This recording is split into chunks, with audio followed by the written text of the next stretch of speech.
democracy in the 1990s, to leaders who've embraced the peaceful transition of power in this young century. Because ultimately, it will be the rights of citizens that will stitch together this remarkable Nusantara that stretches from Sabang to Maroke. On insistence that every child born in this country should be treated equally, whether they come from Java or Aceh, from Bali or Papua, that all Indonesians have equal rights. That effort extends to the example that Indonesia is now setting abroad. Indonesia took the initiative to establish the Bali Democracy Forum, an open forum for countries to share their experiences and best practices in fostering democracy. Indonesia has also been at the forefront of pushing for more attention to human rights within ASEAN.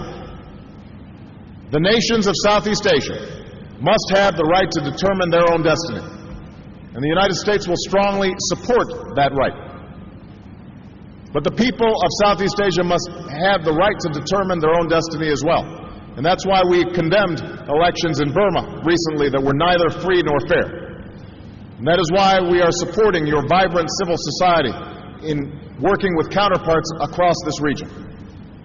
Because there's no reason why respect for human rights should stop at the border of any country. Now, hand in hand, that is what development and democracy are about. The notion that certain values are universal. Prosperity without freedom is just another form of poverty. Because there are aspirations that human beings share. The liberty of knowing that your leader is accountable to you and that you won't be locked up for disagreeing with them. The opportunity to get an education and to be able to work with dignity. The freedom to practice your faith without fear or restriction.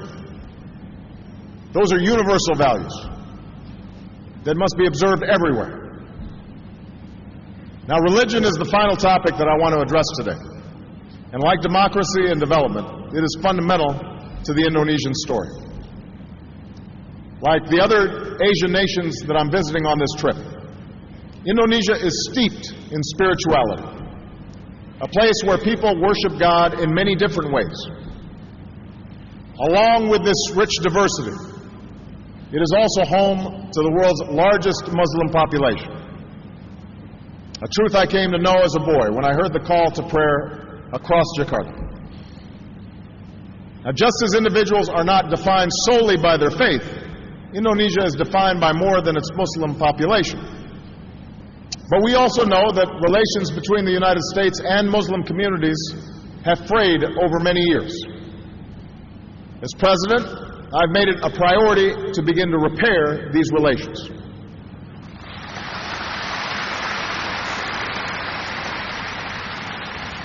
As part of that effort, I went to Cairo last June, and I called for a new beginning between the United States and Muslims around the world, one that creates a path for us to move beyond our differences.